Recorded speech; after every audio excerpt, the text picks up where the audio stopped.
Histórias da Lua. Especial Missões Apollo. Sort of describes Apollo 10.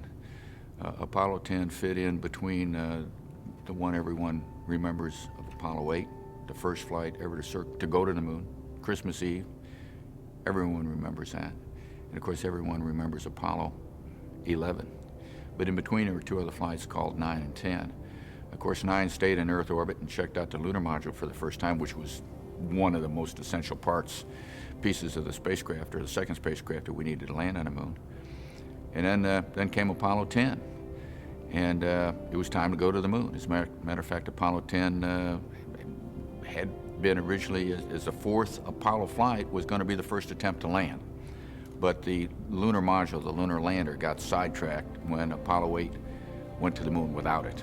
And so we had one last flight. And the question was, if we send these guys all the way to the moon with the lunar lander, do we send them there to just check out the lunar lander in lunar orbit? Do we do everything it is needed to do in order to land except land?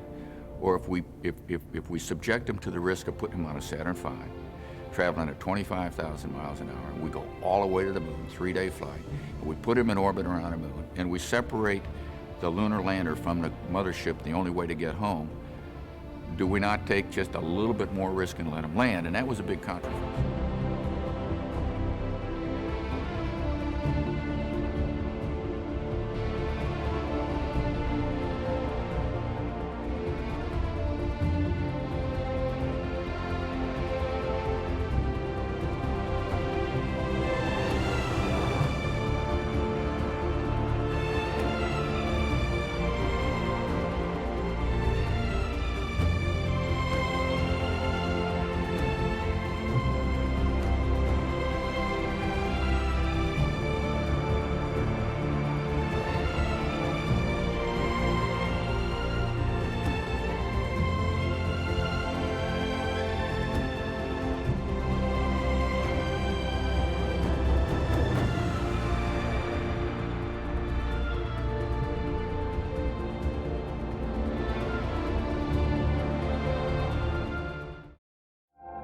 Dê uma força ao AstrosNuTube ao subscrever o canal e dar um gosto no vídeo.